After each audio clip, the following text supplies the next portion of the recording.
Hey, hi everybody. The whole two people that are here.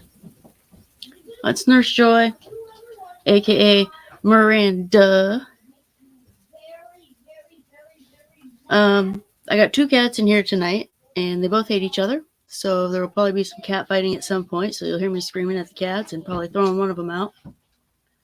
The kid's on a roll watching YouTube in the living room, so he will also be, doing his thing. So you'll hear him. I can hear him from here. I just kind of wanted to give everybody a couple more minutes since I'm notoriously late to my own stream. Cat's down here. Here she is. Oh, kitty. This is baby. We now have another cat. Yeah, me too. Me too. I watched a lot of videos about it. It's a really sad case. I'm gonna get comfortable while So I was actually on time today. Yay. Proud of myself for once. I don't think I was actively watching wrestling when all this went down. I had either just stopped, because I come and go to it. Like, I'll watch it for a couple of years. I was 17. It was 1999. The Attitude Era. Triple H and The Rock was just up and coming. I don't think that SmackDown was a thing. Interval Entertainment. They entertain me. It gives me something to do with my hands. I don't have a fidget spinner or anything, so yeah, I remember the first time I watched wrestling. It was my best friend, who's still my best friend, Jocelyn, and her boyfriend, and my gosh, I can't remember if I had broken up with this guy yet or if we hadn't dated yet.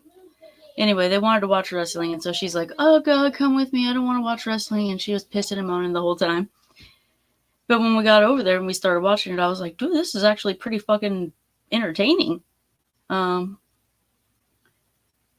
Obviously it's fake. It's staged, scripted. There's a lot of athleticism that does go into it, though. A lot of the moves are it's all embellished and kind of made over the top, but it really does take true athleticism to do a lot of that stuff. I love the high flyers, which Chris Benoit was. I think I consider him one, even though he was kind of a stocky dude. You don't really see a lot of that high flying from a lot of the stockier guys. You usually see that from the little thin guys like Hurricane Helms. He was one of my favorites. Rey Mysterio. Oh God, I'm drawing a blank on who else. Oh God, what's that guy's name? Well, if you're familiar with wrestling, you know who it is. And so I watched it for a few years, and then when the stories start recycling, it's kind of like a soap opera. The women's soap operas, they do the same exact thing. It's all the drama and the amnesia and the fighting and then they start recycle the stories after a few years. Like, it just goes back to like the same story, but different characters doing it. So once they start recycling the stories, and I lean over like this so I can pet the cat. Once they started recycling the stories, she doesn't like being on my lap. I don't know why. She's weird. That's my hospice cat.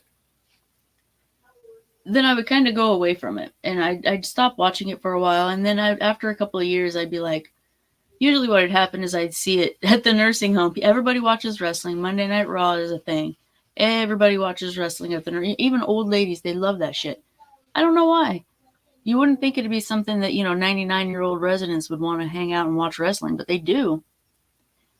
So then I'd come back to it, come and go. So I don't think I was actively watching at the time because I would have remembered seeing the announcement, like, the live announcement that Vince McMahon made. And this is kind of relevant to the story, but it kind of isn't, because I do want to talk.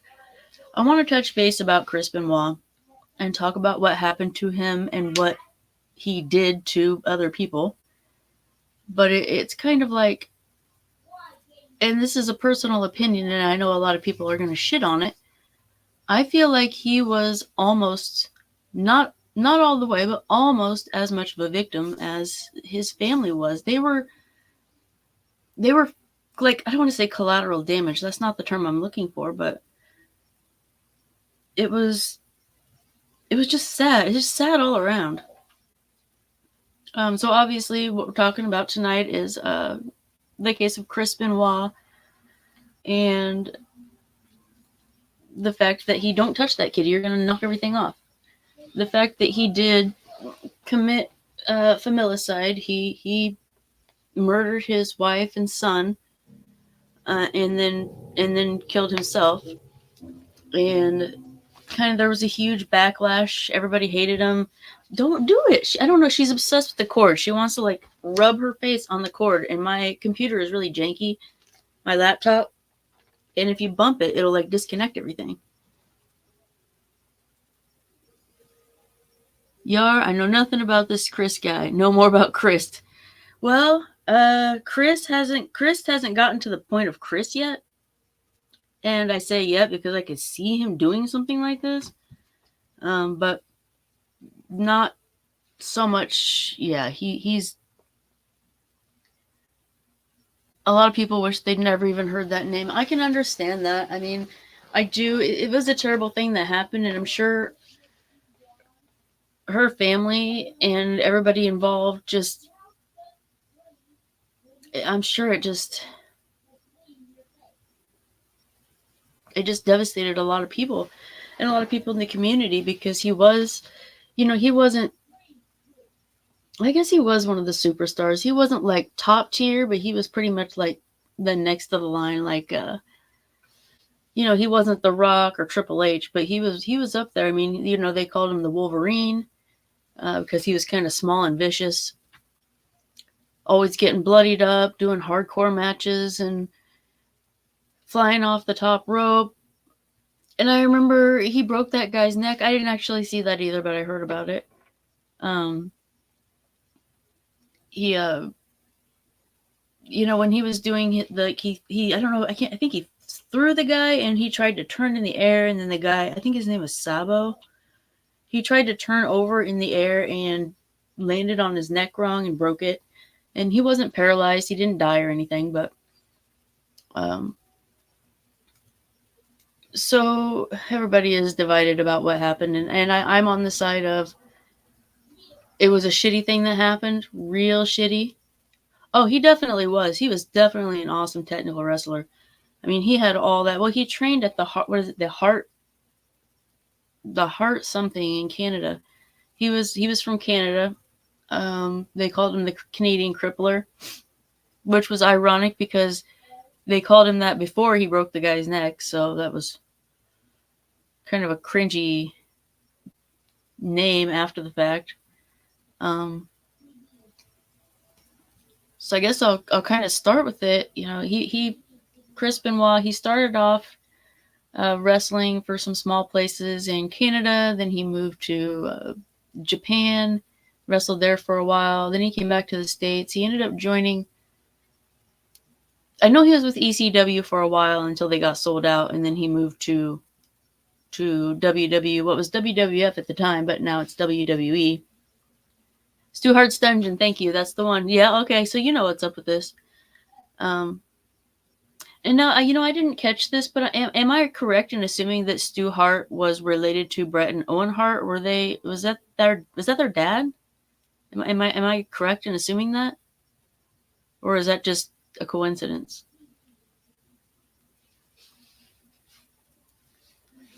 But he came to the WWF, and I'll go back and forth. WWE, WWF, it doesn't matter. Wrestling, pro wrestling, fucking Vince McMahon and all that.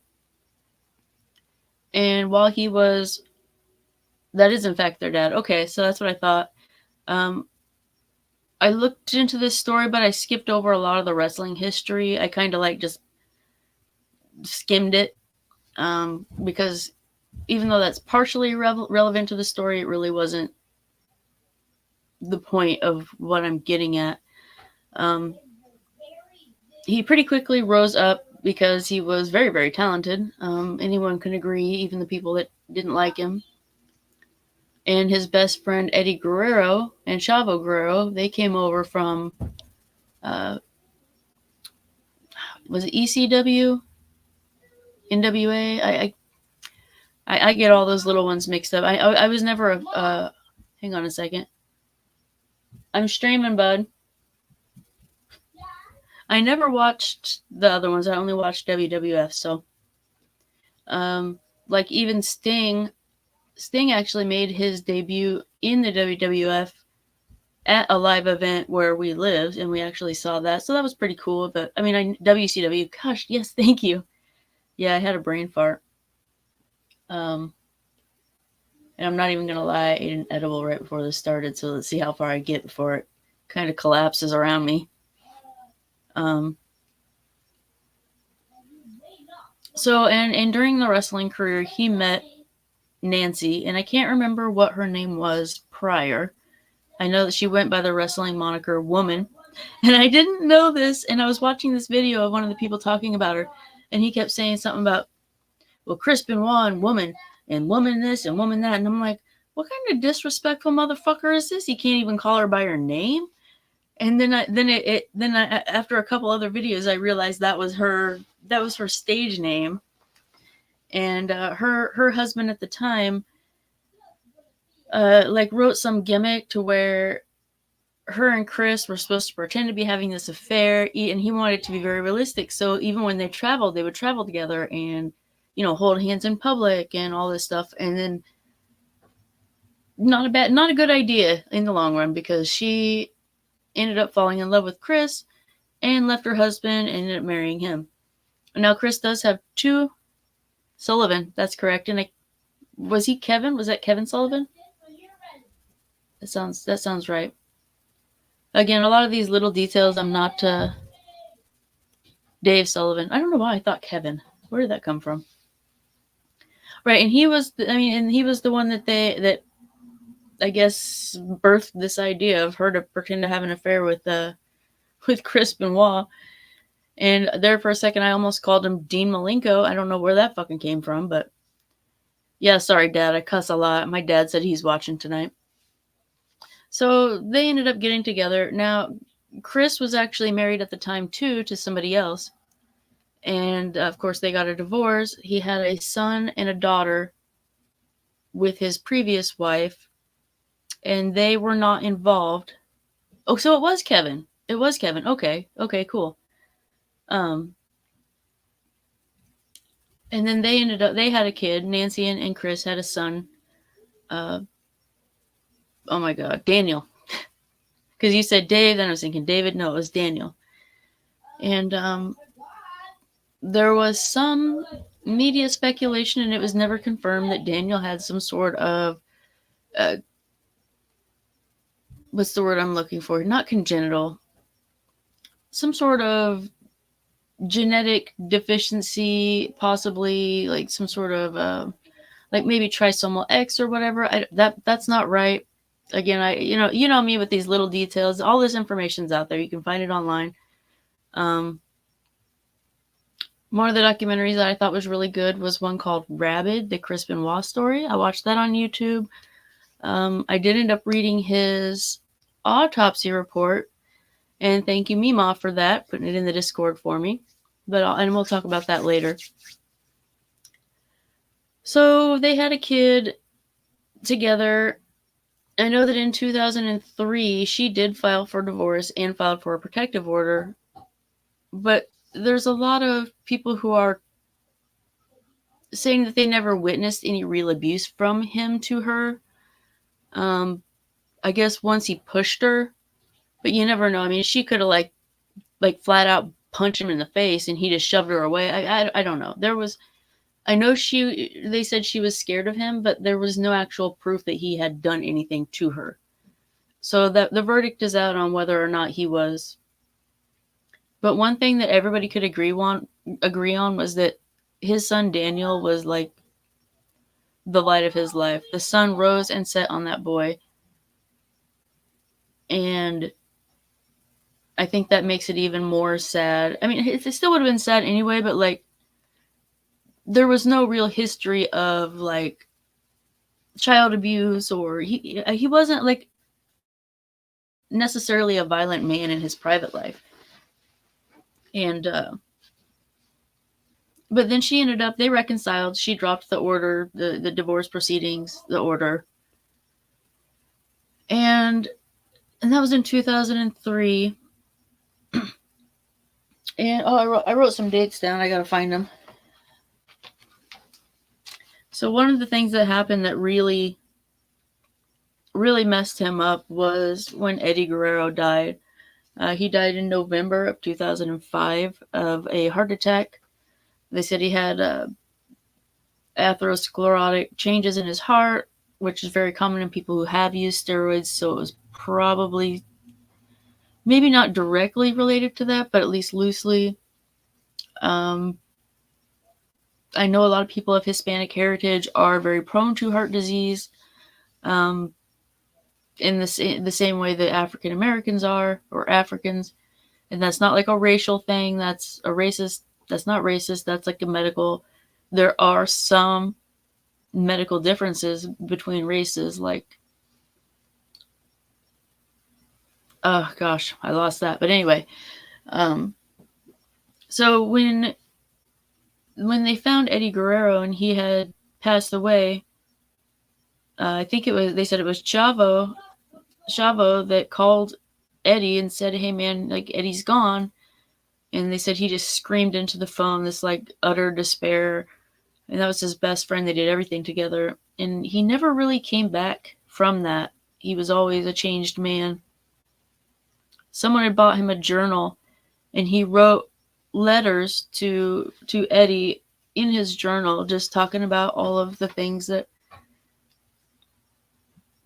in his life. And it was kind of like his dad, Chris's dad, said that it was kind of like a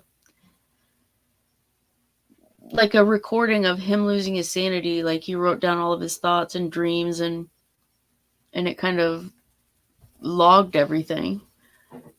So this is Tony's mug. I spent more on this mug than Ralph did on his son. Doesn't actually say Ethan Ralph, but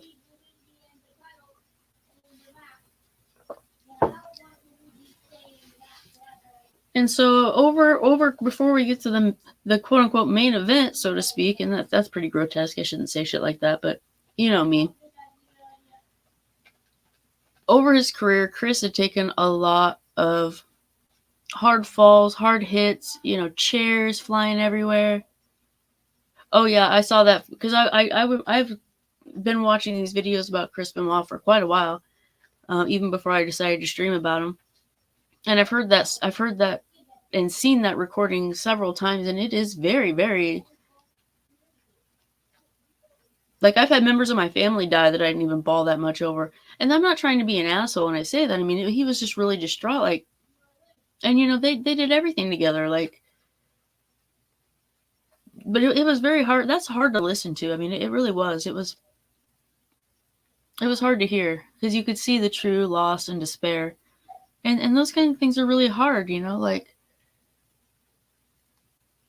it's just really hard. And it was so unexpected. It wasn't like, and this isn't, I shouldn't really compare the two, but it wasn't like Eddie was like this old grandpa who they had time to prepare for his death, and he died old in his bed. It was just random, like just randomly one day he's gone. And it was kind of like a traumatic event of a different kind. But Chris had taken all these blows to his head over his career. He'd had more concussions than he could count, and that's a direct statement from him. He'd had his neck broken at one time, or had he in his autopsy report, it read that some of his cervical vertebrae were fused, and so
Yeah, sorry about that. Our internet dropped for a minute. That wasn't the cat disconnecting everything. Our internet dropped. Yeah, I don't know. I don't know if it was a camera, but then when I tried to reload it shit out. The whole internet shit out. Yeah, that sucked. But we're back now, so I don't know if my good mic is working now, because when it disconnects like that, it always wants to pick back up on the auto mic that comes with the webcam, and it's crappy. And I lost where I was though. So Eddie passed away, and Chris had taken so many blows over his career, and people started to see more changes in him. He started drinking more than usual, I guess. He wasn't acting the same.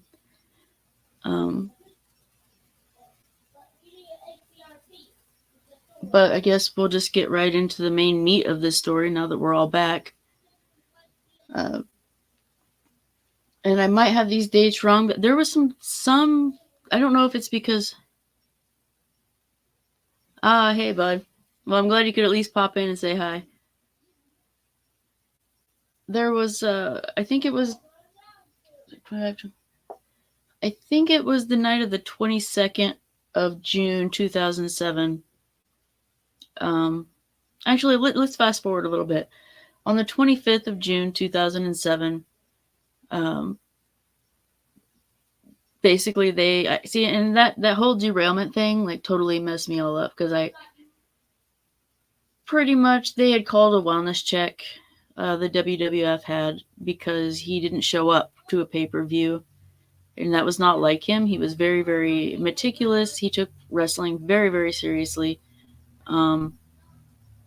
He had never missed an event before. He had said something about, because he had called, I believe it was Chavo. I know that he had talked to Chavo.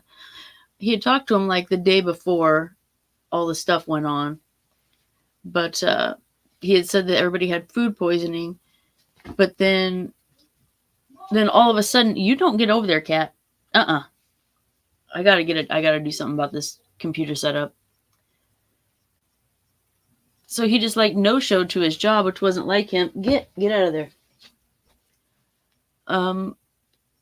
The police had gotten a hold of the neighbor, because when the police went there, he had two big dogs that were guard dogs, and the police were like, "Fuck no, we're not going in there with those dogs." But they got the neighbor to go in, and the day before, at 3 a.m, Chris had sent a text message to Chavo from his phone, and to some of Nancy's families from her phone, saying, the dogs are in the backyard, the door's unlocked. And that was pretty much it. So the neighbor went in, and she came out of the house screaming that, that the sweet boy is dead, Daniel's dead. And when the police went in, they found Nancy and Daniel, who was 7 at the time, and Chris, all deceased in the home. And what they figured out from all of the, the autopsies, the circumstantial evidence, was that on the night of, they believe, the 22nd, Chris, and they said that she had alprazolam and hydrocodone in her system.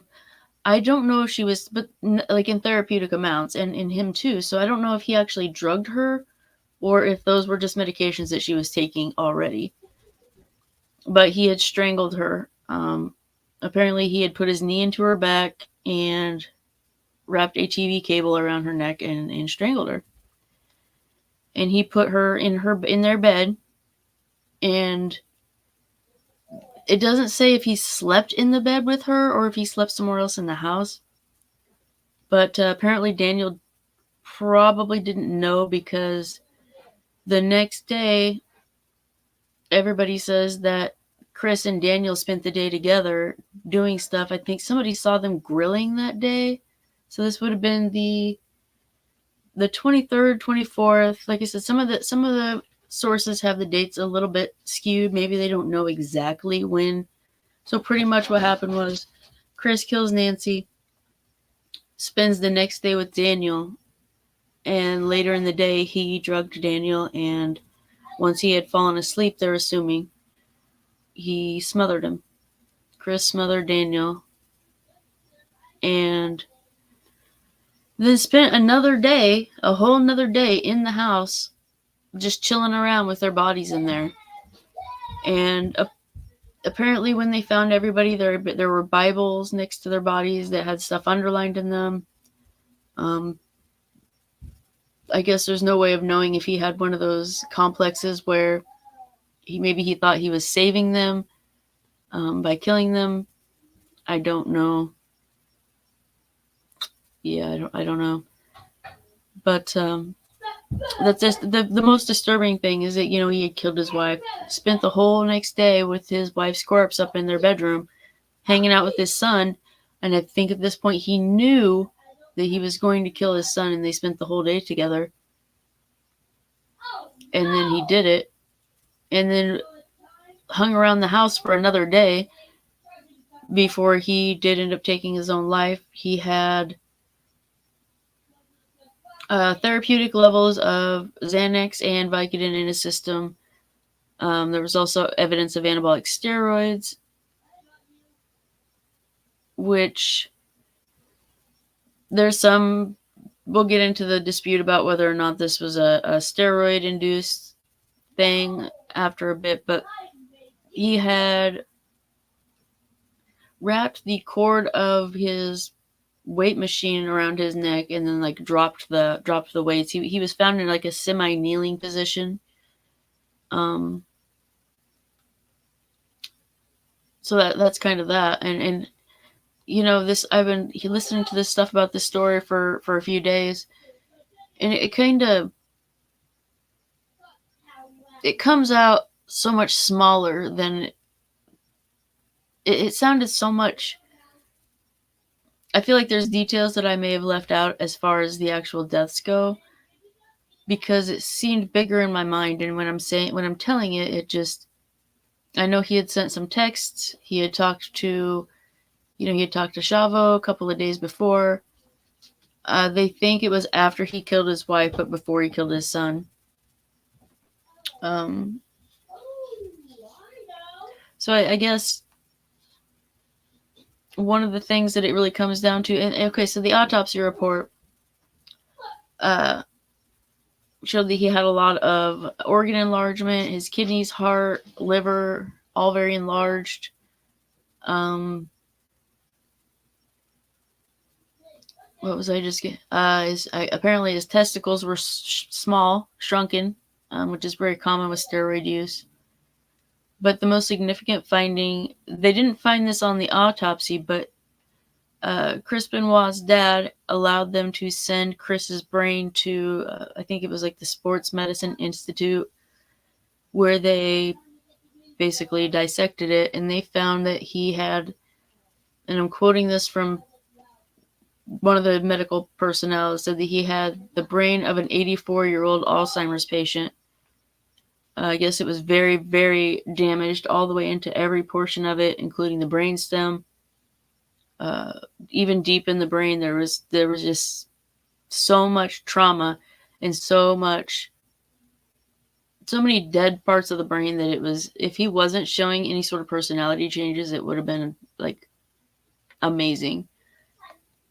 And so that was something that I kind of wanted to talk about, was chronic traumatic encephalopathy, which I said it right. Yay. I always mess that word up. Encephalopathy. And CTE. And that's basically an accumulation of brain damage when you get these concussions, being hit in the head. Even a couple of blows to the head can significantly damage the brain in a way that might not be apparent at first, but then the symptoms show up years later. And so I'm not sure if that causes a progressive loss of brain tissue, or it's just the initial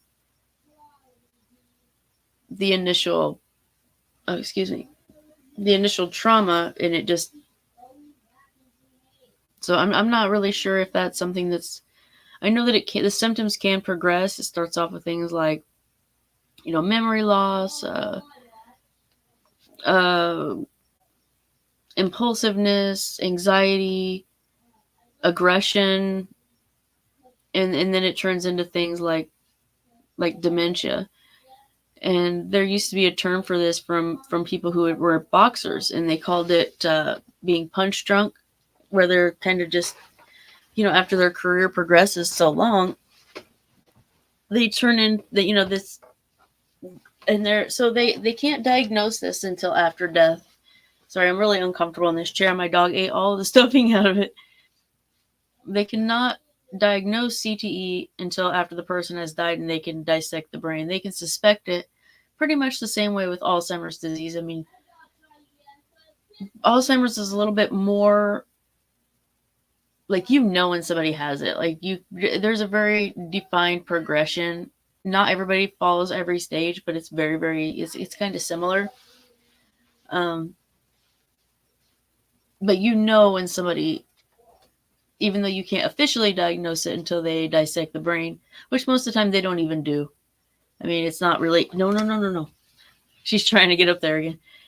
Most of the time they don't dissect the brain of Alzheimer's patients. They don't even mostly do autopsies on them. They pass away in a nursing home. It's an expected death. But all the symptoms, exclusion of other things like, infections and like, pretty much you just exclude everything else. And when you have no other medical cause for this dementia, then that leaves you with Alzheimer's. So the dementia is actually like a symptom of Alzheimer's. It kind of encompasses it. It's like, you can have dementia that are caused by other things, but all Alzheimer's patients have dementia. That's like the trademark of it. So it's not, like, you can get dementia from things like Parkinson's, which is also highly associated with being hit in the head. You can have it from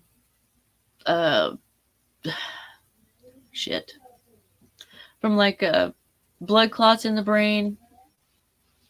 And God dang it, I know what this is. We have a term for that. I cannot think of it. Dang. And this is this is what I do for a living, and I lost the words like that we use for dementia that's caused by lack of blood to the brain. Let's see what else. Like, there are certain kinds of infections that can infect the brain, like meningitis, and I mean there's a lot of other stuff. So once you can rule, and then there's like dementia with Lewy bodies, which is a certain type of, you have the plaques and the tangles, which now they're saying that's not a thing. So that data is kind of aged now. And I don't know, I'm on a tangent about that, but pretty much he had so much brain damage that there was, he was obviously so brain damaged that he couldn't really maintain functionality, let alone not be a different person. And so he never really talked to a lot of people about like what he was feeling. Was he confused? Were the steroids like another catalyst that this kind of all just come together in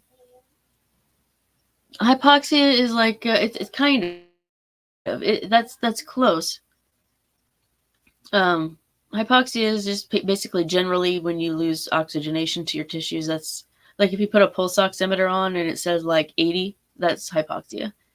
So that's very close. That's not, I cannot think of it. I'm going to Google it. And I shouldn't have to do this. Like I said, I do this literally every day. Types of, I want to say ischemic, but I don't think that's right. Types of dementia. Blah, blah, blah, blah, blah.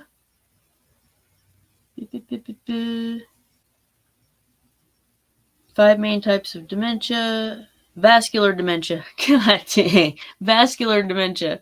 Yeah, that's the blood or the blood occlusion one. Yeah. So so what kind of influence did the steroids have on this? I don't know if he was currently actively taking them still. There was signs of it in his blood. I don't think that there was actual steroids detected, but I'm pretty sure that they found the evidence that he had been taking them. And so I started looking a little bit into, you think about football players. There was, and I didn't write down the name, but there was a football player who also killed himself that ended up having a very similar condition. And I looked at the list of names of football players, or it just said athletes, I guess. Not most of them were football players that had possible CTE. And again, because you can't confirm it until after death. And the list was like, it was like literally 300 people long. And I'm like, holy shitballs, that is a lot of dudes. And so pretty much you need to, not engage in things that are going to scramble your brains. I even told Tony at one point, I said, football is a no-go. That's not a thing that's going to happen for the kid. Baseball, basketball, pretty much anything else is I'm okay with, but not that. And so yeah, so basically, and then WWE, like when they got the breaking news, Vince McMahon made this big announcement, and they did this like tribute thing, and it was all ooh boo hoo, Chris is gone and his whole family, and nobody knew what happened.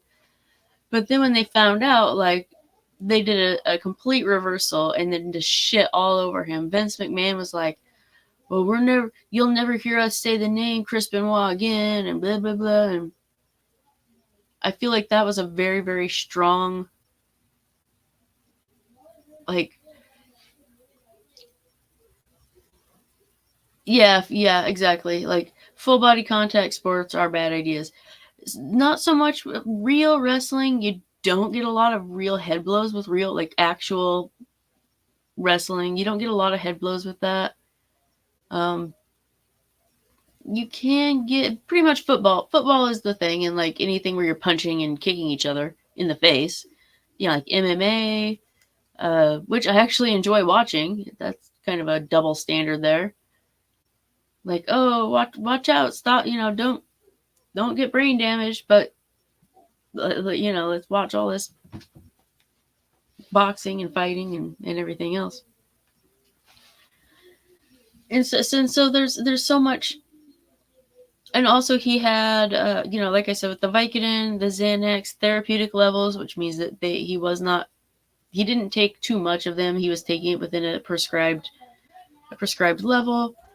And I heard one source say that he had just started taking an SSRI, which is like Zoloft, Prozac. I'm sure there's a bunch of them. I've taken a bunch of them. And then some of them are SNRIs, and that's like I think like Wellbutrin.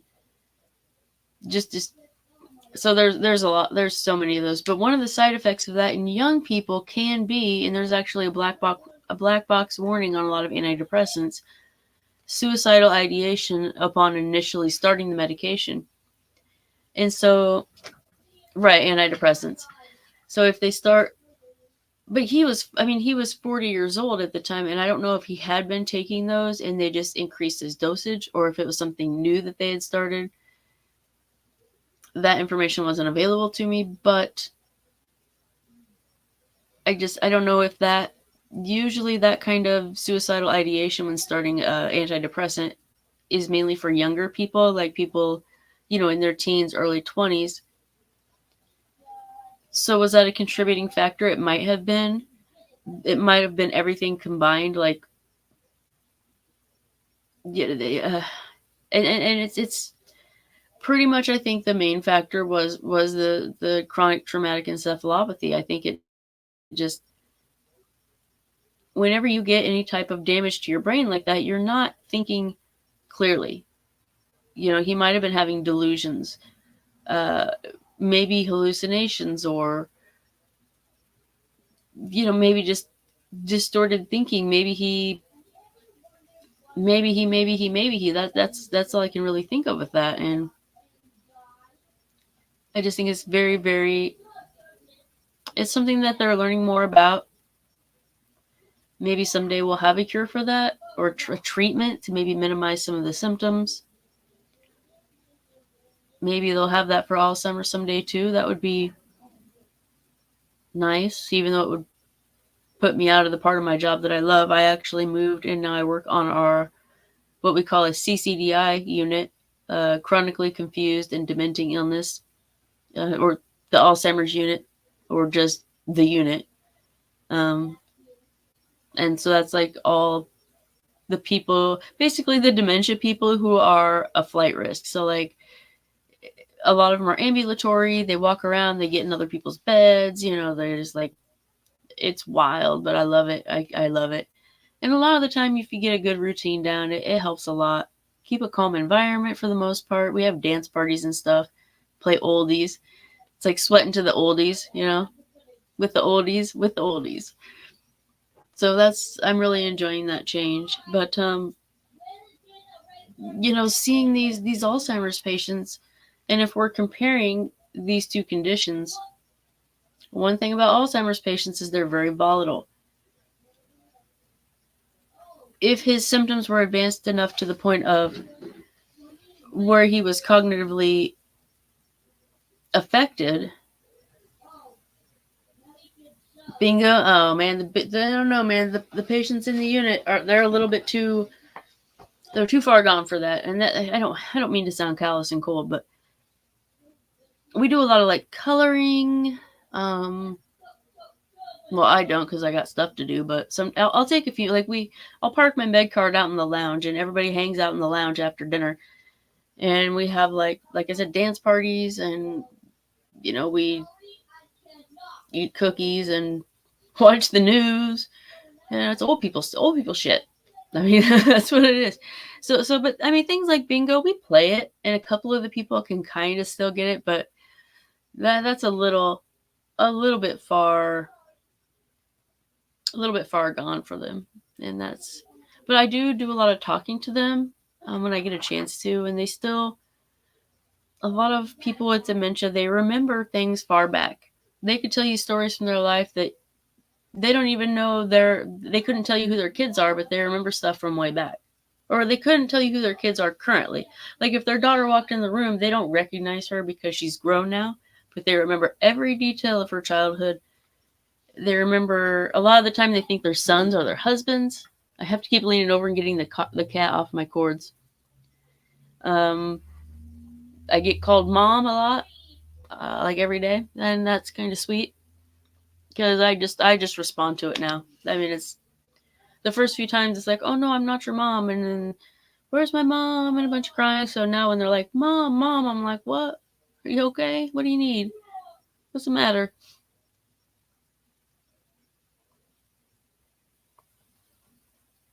So yeah.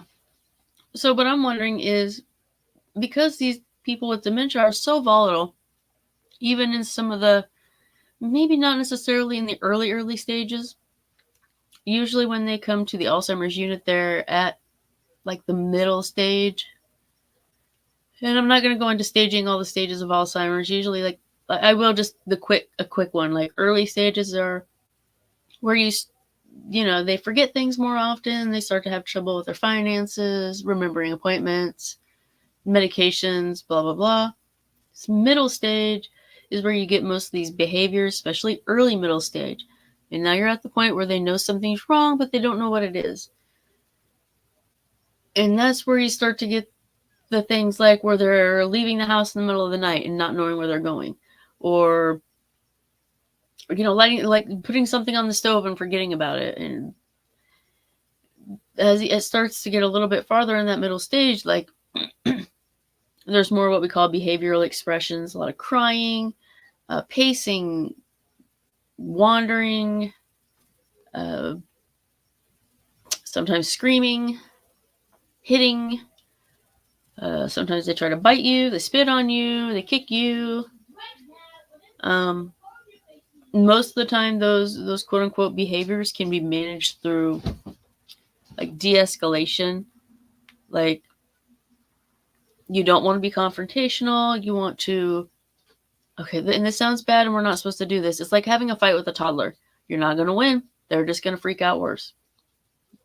We use a lot of validation now, which is like the mom thing, instead of reorienting them to the truth. Like when they're saying, "Where's my mom?" Instead of saying, "Well, it's 2023 and your mom's probably been dead for 40 years."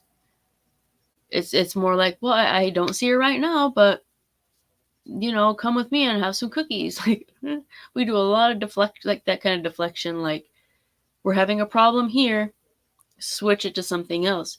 But those behaviors can escalate so quickly, especially if somebody is argumentative, like maybe a husband and a wife, they get in a fight, and instead of de-escalating the situation, maybe she poked at him. And I know that his dementia wasn't, or his condition wasn't that far advanced. I'm just using that as kind of like a baseline because it's what I know. And so I guess that's kind of, I think maybe he just snapped, and I think it's the combination of medications he was taking, his chronic brain injury symptoms, and maybe some, I don't know, and it could be something that was innate within him, but that's kind of the shortened version of Chris Benoit. And it just really makes me sad that so many people still aren't aware of the fact that he did this horrible thing. And a lot of people don't realize that he might have been a victim as much as his family was a victim of him. He was a victim of circumstances. And did he bring a lot of it on himself, especially with the steroid use and allowing the brain. Oh, Sean, actually, it's funny you bring that up. My kid watches this YouTube video and it has a clip of that song in it. And he walks around singing. He'll sing the tune to it. And the first time I heard it, because I saved the last hour. I was actually going to do a reaction stream to me watching the last hour of that, because, it's 6.5 hours long. And I hear that the last part of it is like just really horrific. Like, people are like, "Oh, this is the most horrible thing I ever heard."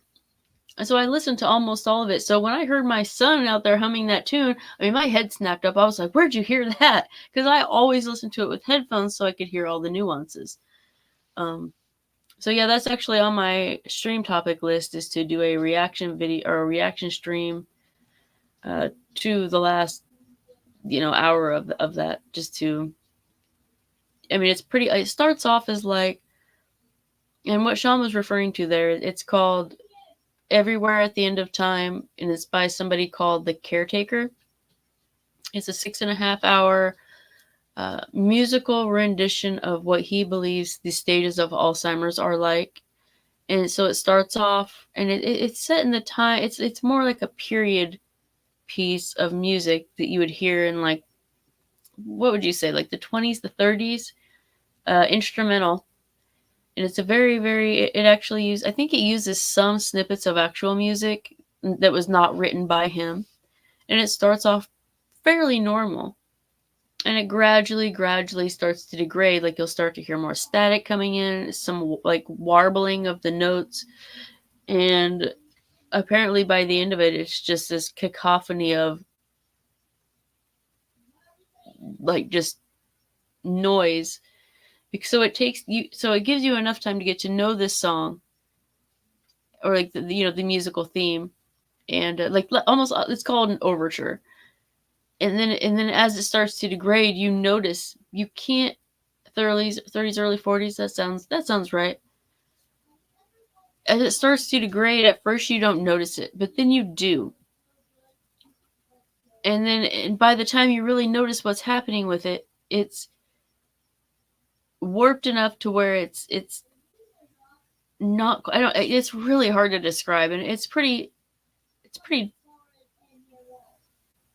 I don't know, it's because it's kind of, it's not like an actual representation of this is what it's like. It's supposed to be like I can't really describe it, like an auditory depiction of what that must feel like. I can't imagine not remembering people. Yeah, that's pretty terrible. Simulation, that's yeah, I mean, that's pretty good. Because, these people live their whole life, they think a certain way, they know certain things, they learn things. And so it's kind of like the song, like this is the song of their life. And then it starts to twist and degrade and then fade to nothingness. And it's pretty disturbing. Because the Alzheimer's people, they learn things or they forget things in the opposite direction of how they learned them. Like, you learn to, when you're born, you swallow. And then you learn how to, do certain things like walk and feed yourself and go to the bathroom, dress yourself. And then do more complex things like manage bills and drive and all that stuff. So then when you get Alzheimer's disease, and not every person follows this, but it's pretty spot on. You go the opposite. So you start to forget how to do your finances and how to drive. And then you start to forget how to dress yourself appropriately. And then you forget how to use the bathroom. And then you forget how to walk. And at the end, you forget how to swallow. And most people with dementia, Alzheimer's, they die from what we call aspiration pneumonia, which means that their swallowing has degraded so much that food and drinks are going into their lungs and they get pneumonia from it.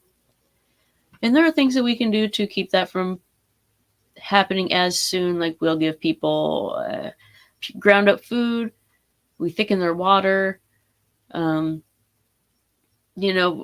they can still remember. If you're giving them their pills, you have them put their chin down, because it actually closes off the part of the esophagus or the trachea to keep stuff from going in their lungs. But ultimately, that's what people with Alzheimer's die from, is aspiration pneumonia. And usually the first few times they get it, we can treat it with antibiotics. But at some point, it's just going to keep coming back and coming back and coming back to the point where they literally, if you put food in their mouth, it will either drain out one way or just drain down the other way. And then your options are to put a feeding tube in this person, which is utterly inhumane. That's a whole different ball of wax that we talked about. Or unfortunately, you let them go. I mean, that's the natural progression of that disease. And so if Chris Benoit hadn't had, taken himself and his family out of the equation, how far would that have progressed? I mean, he was 40 years old at this time. Behavioral changes, nothing severe like these Alzheimer's patients, but if he stayed alive, at what point would he have gotten to the point where he literally couldn't? How much longer until he turned into one of the patients on my unit? Except for a lot stronger and a lot younger. Or would that happen? I don't know what the actual progression of this is past the point of what we've already seen. So there's a lot of research that needs done. And there's still research being done to this day, but it makes it so hard when you don't know who mid-50, like many of the NFL players. Sorry, I gotta crack my knuckles. Probably, and and I don't know, Dave, if you saw that. I've actually posted that list of athletes in our Discord, and it was just ridiculous. That was like half of them that I actually posted, by the way. That wasn't even the whole list. And there was just, I want to say like 200 names on it of people that they suspect of having this.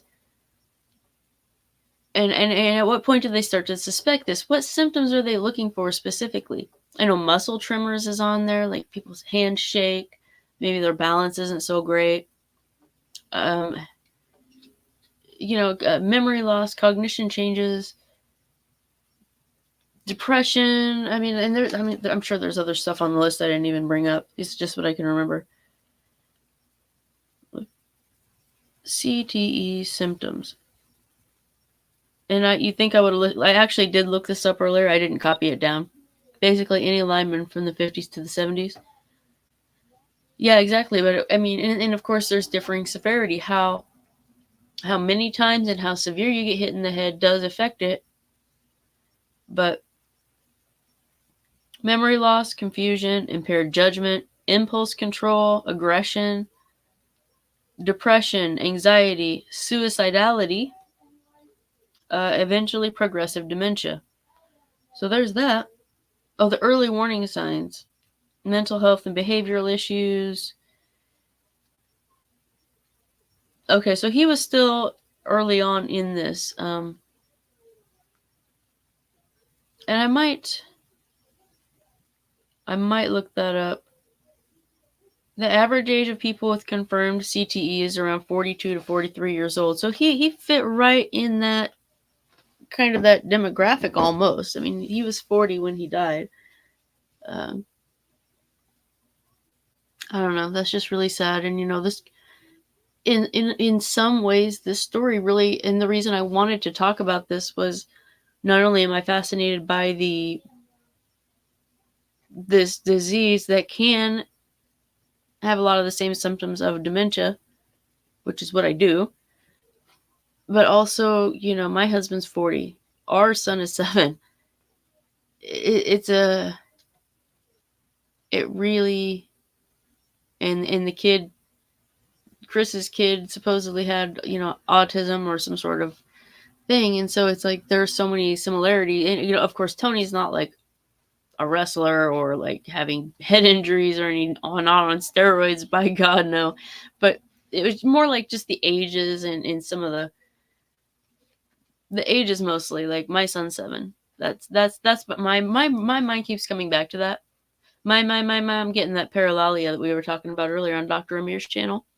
Anybody who doesn't know Dr. Amir, he has a PhD in, I believe, psychological research or something. He's a doctor. He's a real doctor. That's Dr. Amir, Amir, and he has videos about people on his channel. And today one was about paralalia, which is where you copy yourself. So you say the same thing over and over, like, do it. Like you repeat yourself.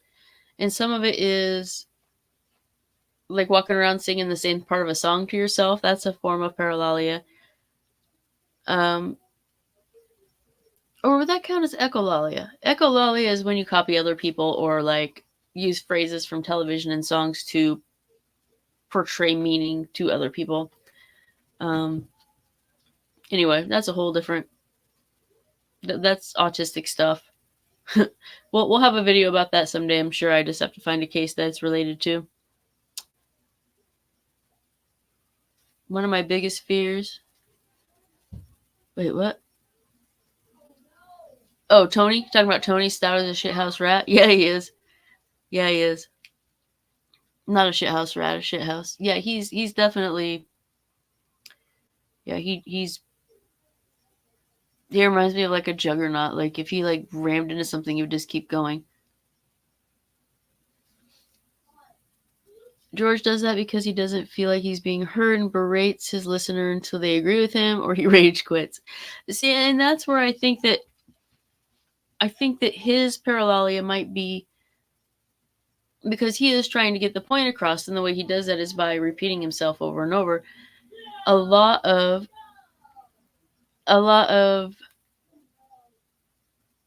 paralalia is like, it's basically a form of like verbal stimming. It's a lot of it is like it's comfortable to repeat things that you've already said.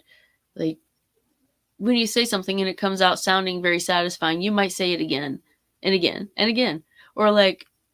I'm just bullshitting, but I say and like all the time. Yeah, I'll agree, Sean. I think that is a manipulation tactic with him more than an actual. I don't know. It gives you some sort of self-soothing satisfaction to repeat things, and that's something that's fairly easily repressed. Um, Sometimes it's like a mental thing. Like you can stop yourself from verbalizing it out loud with effort, but when you're by yourself, you're just like, I don't know. You just repeat yourself because it just feels good. It's like hand flapping. Like it's very satisfying. And then Sean says, one of my biggest fears is getting Alzheimer's. I don't really fear that much. I can understand that people forgetting everything is quit is a pretty big fear, but generally I'd say it's long and very Alzheimer's disease is hard on the people around you. It's not hard on you necessarily. At first there might be some, like at the point where you know that you're forgetting but you can't remember what you're not remembering. There is some emotional distress that comes with that, but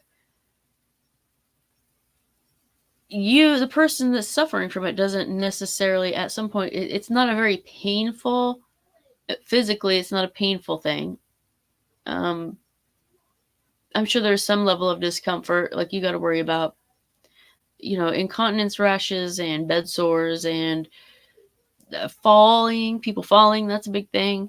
But it's not like cancer where the pain is within yourself physically, and it still takes it's longer. It doesn't take as long for cancer to kill people, but the distress to the family is a lot higher. If it was just, see, I'm doing that head cocking thing.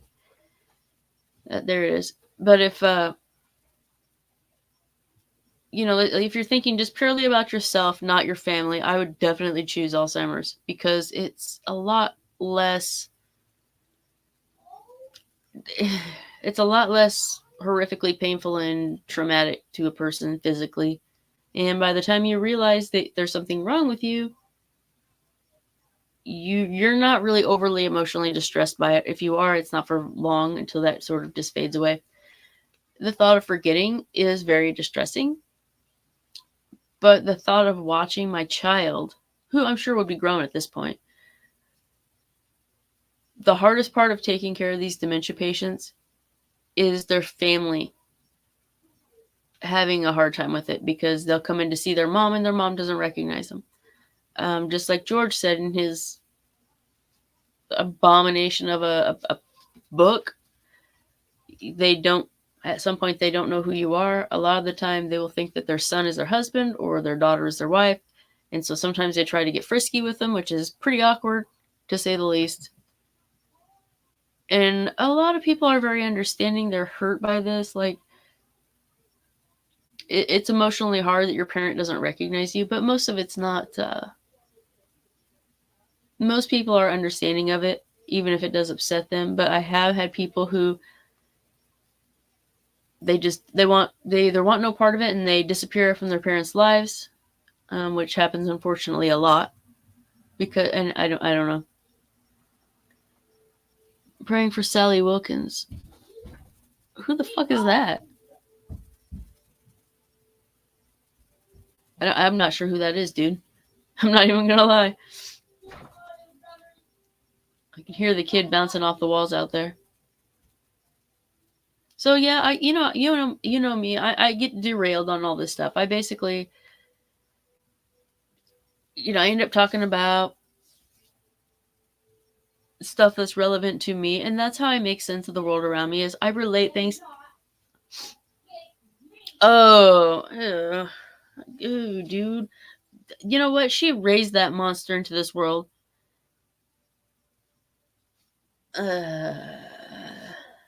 Well, no, I always looked at him and said there's some sort of genetic default there. Like I can't even call it a genetic abnormality or a condition. That dude is straight up like the hills have eyes, motherfucker, coming down out of the mountains and fucking murdering tourists, except for he's scrawny and nobody would be scared of him because he's gross.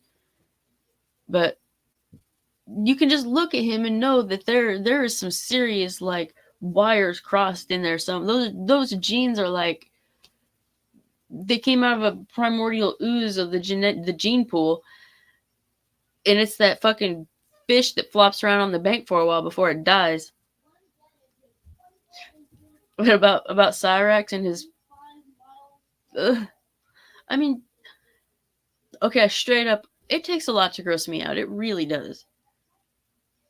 But for anybody who's watching that doesn't know who Cyrax is, he's this dude on the internet that people tease him and make fun of him because he's a dork, but he looks like some sort of genetic freak. Like, you just Google the name if you're interested at all. But he's so gross. He has like all these nasty scabs all over, and Tony like jump scared me with his dick. Not Tony's dick. He put a picture of Cyrax's dick on his computer, and it's like a 32-inch computer monitor, and it jump scared the shit out of me. I thought I was gonna piss my pants. I was like literally like, oh my god, what the fuck is that? I tried to, but Tony jump scared me with it. He's like, hey, look, and I'm like, what? No, God, no. Oh God, what the fuck is that? Like sores all over, but the worst thing, and this is the one that got me, this is the gross out right here, is live on stream, like I'm live and you're live. If I scratch my head, you can see me doing it. He picked a worm out of his asshole and flung it on the floor. Like he picked it out of his butt, looked at it, and went, phew, and I'm like, what the holy fuck, dude? Infection going that, oh, dude. I honestly, the second I saw it, I was like, nope. I noped right out of there. But the dude has like nasty scabs all over the place, and I don't know. I don't know about infection. The way he like, I don't know if he picks at his skin, if those are bed bug bites. I mean, we've all seen Cobes' asshole. That was like, I just laughed at that. It didn't gross me the fuck out like the Cyrax thing does. Yeah, I don't know. I don't know what kind of, is all these weird scabs all over. I wish I did happy. I puked a little. Oh, yeah, no. Oh, yeah, no. It was horrific. And I'm telling you, a 32-inch computer monitor, the thing was as large as a fucking Kong dong in my face. So imagine that image, the size of the Kong dong, and anybody who was at GoonCon would know. Little column A, little column B. Oh, God, dude. And I don't know. I've heard, I don't even watch his shit, but I've still seen his dick, dude. Yeah, I can't watch him. He grosses. I don't find him amusing. I just think he's a gross. Oh, and he's a groomer too, by the way, talking to little girls online and stuff. So not only is he a gross ass wannabe chomo, I don't find him interesting, even though he's the lol cow. People fuck with him. Like I'm not getting. Well, he's a horror cow now. I mean, he's not just somebody that people laugh at. Like he does horrible shit, so people mess with him all the time. And I just want no part of him. He's just, You know, I'll get on there and fuck with some of the people that Tony over at WTRD Radio. See, I'm plugging the channel. But, yeah, he talks about a lot of those people, and I can't tolerate it. So there's that. Genetic freak of nature, man. Jesus Christ. I don't know. I've heard her talking before. I don't really listen to much of Eugene's stuff. Wait. Which crystal are we talking about? There's like 20 of them. Is that in the Christian, in the Cyrax shit? Because I don't know. I just watch Eugene streams and comment on those, and because I don't actively look, like I'll watch some of the Jimmy streams Tony's obsessed with Jimmy right now. I watched some of his shit. It was boring as fuck. He's just sitting there talking about. Oh, I can't repeat it because I'm white and I'll get in trouble. But he's like, "Look at my skin color. It's the color of this penny." And he's holding it up and he's like, "N-word, N-word, like a copper N-word." And I'm like, "Oh, you can't." I mean, he can't say N-word, but like, it's just it wasn't amusing. It was just weird and boring. So I don't know what Tony's crazy obsession with Jimmy is, but he's all about Jimmy. I just watch I watch a lot of videos of Chris, opposite of the show Cops, but the criminals crooks. She had a cat abusing speed fat shit. Oh, okay. So I heard there was a cat abuser. I mean, like, dude, after reading about Janky, I can't like that's my basis for comparison. So everybody seems pretty small compared to Janky. You know what I'm saying? I call her Jankum. Whenever if you hear me talking about Jankum, I'm talking about Isabella Jankum. Janky. Oh shit. It's like so I have to lean over too. Yeah, see, I don't really care about little cows that much. I don't even, if Tony wasn't involved in all the like reporting on talking about the stuff, I wouldn't seek it out. Like, besides the ones that we already, like George, I'm invested in the George content, but everybody else could basically fall off the face of the earth. I don't even watch the Chris Chan documentaries anymore after that Randy Stair thing. I'm like, no, I'm over that motherfucker too. He can. It's literally true too. Yeah, like, dude, she had some of the most bizarre shit when Tony told me about her, Janky. I was like, no way that's real. No fucking way that's real. She like sticks her toes in cat litter and stuff just to get the good funguses, and she's into crush porn. I'm like, what the fuck, man? Like, that's like a caricature of a person. That's not even a real fucking human being at that point.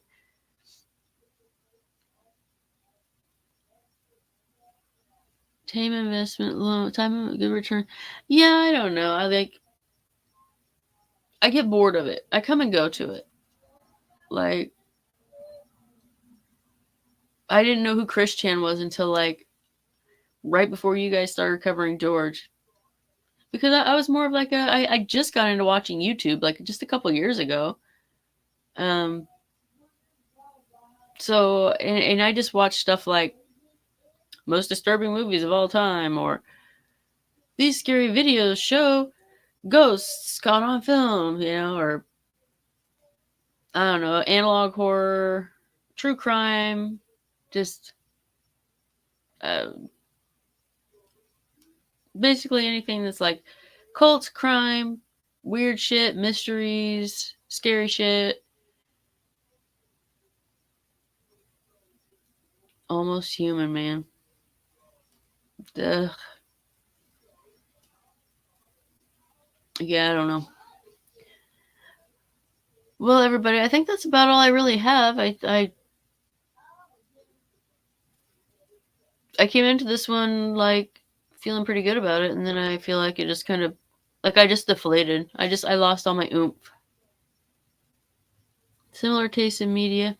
Yeah. Yeah. Oh, yeah. Yeah. Because you always come up with these weird little facts, and I'm like, how the fuck do you know that? Like, only weirdos would know that shit. So you are officially a weirdo. I hope you know that.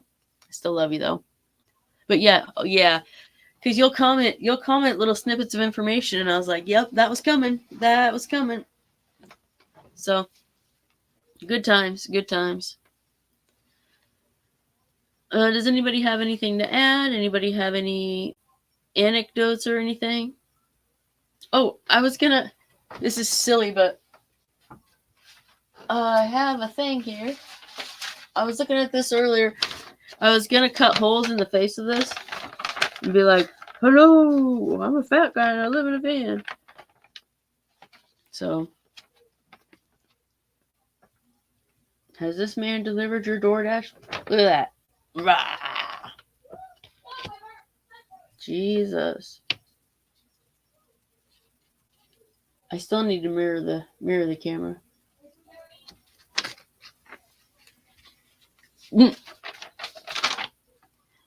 Medicare roast Ethan Ralph usually. That's, I was saying earlier, I don't know if you were here, this is Tony's mug. I spent more on this mug than Ralph did on his own kid, on his own son. I got drips on the side. This mug is like the perfect size too. It's not like a small mug, but it's not a real big one. So it's like just the perfect amount because it's big enough to where you're not like refilling and refilling and refilling your coffee, but it's small enough to where it's, like it's not completely cold by the time you get to the bottom.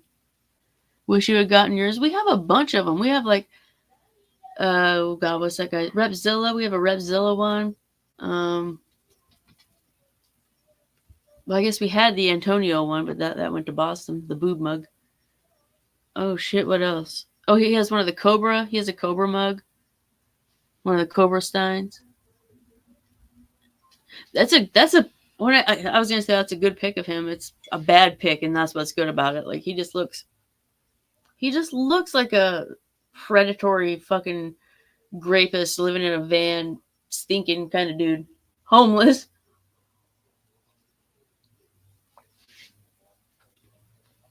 Or as Lewis would say, "Where's Miranda?"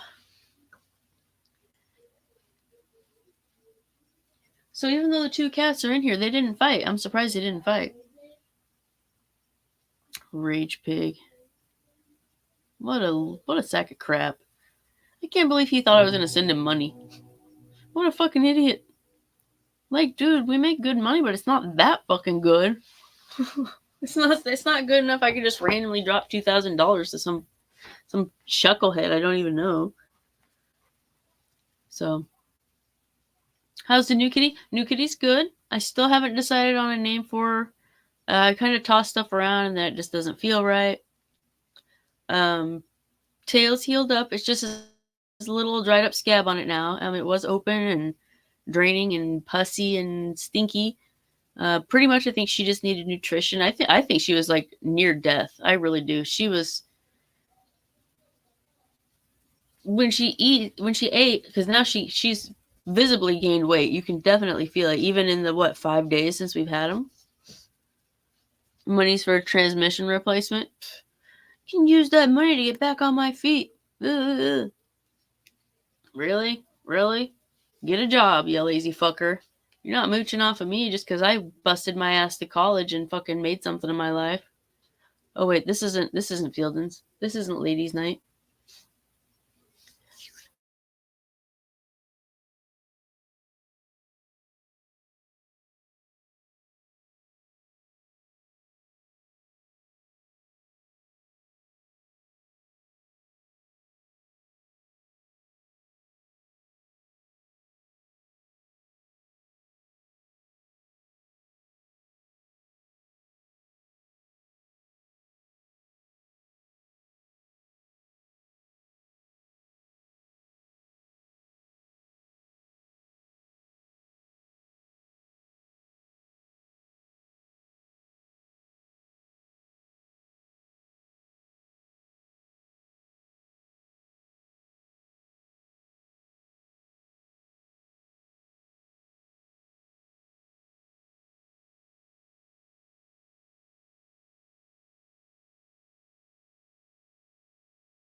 I did it.